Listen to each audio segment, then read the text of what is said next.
This interview is being conducted in response to Mr. St. Romain's presentation at Symposium. I will be interviewing Adrienne Pankratz. Hi, my name is Adrienne Pankratz, and I represent Chaffee High School. Mrs. Pankratz, how will you, as a school administrator, teach or train your school staff the processes and changes needed to ensure a positive school culture? And how will you ensure that the necessary steps or procedures in the program are satisfactorily completed? Well, as school administrators, we must understand that just as the educational standards and policies are changing in response to the Common Core standards and Next Generation Science standards, so is the face of discipline. As educators, we are finding that our students are no longer responding to punitive methods of discipline, for example, detentions and suspensions. And we've seen this with the presence of our repeat offenders in our principal's office, who sometimes are a little bit more comfortable in the principal's office than they are in their very own classrooms. So we find ourselves at a place where we know that 21st century learners also are going to need 21st century discipline policies.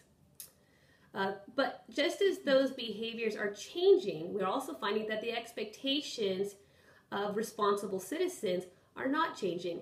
And so we need to better prepare our students for the positive behaviors and interactions that they expect to see as college goers or career-ready citizens. One method that has been particularly successful is the Positive Behavior Intervention System, as well as the Response to Intervention System, or the RTI. Both of these are successful models, and what they do is they're going to model positive behavior for the students, for the staff, and for basically all faculty and stakeholders. They create positive relationships between all stakeholders.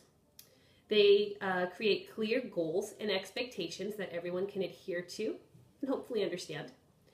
They establish clear channels of communication and networks of support for our students. Mr. St. Romain had addressed that 80% of most of our student population will comply to almost any type of behavior intervention system that we may put in place. However, we'll have 15% who need additional support, and 5% of our student population may be in crisis. So a PBIS system or RTI system is definitely in place with clear channels of communication and a support system that's going to facilitate their learning these positive behaviors, these expectations that we create. To start the implementation process at a school site, an administrator must kind of do the following.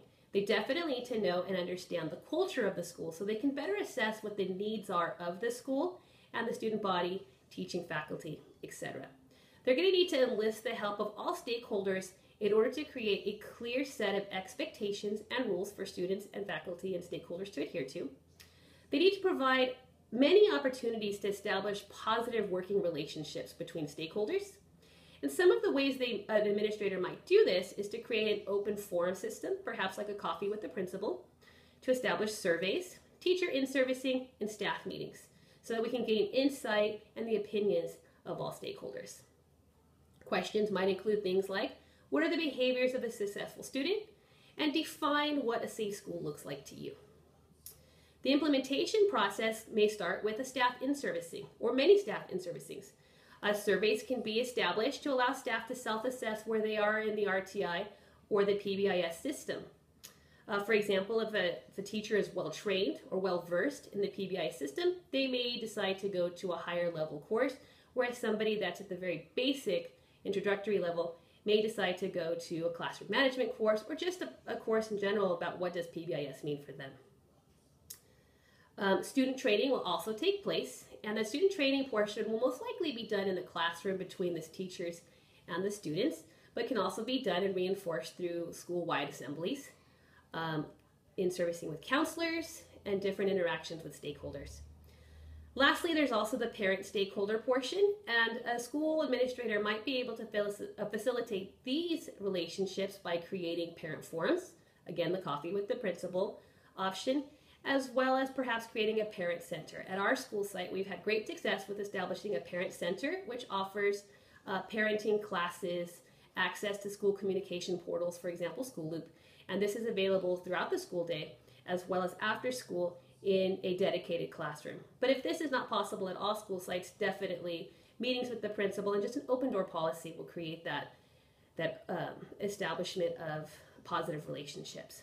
To maintain the PBIS system, a school advisory council could be created, or the RTI team, And one of the things that's going to be particularly important here is consistent meetings, established rules, the collection of data, and that data needs to be communicated on a consistent process so that school stakeholders can see where is our progress with this RTI or this PBIS model.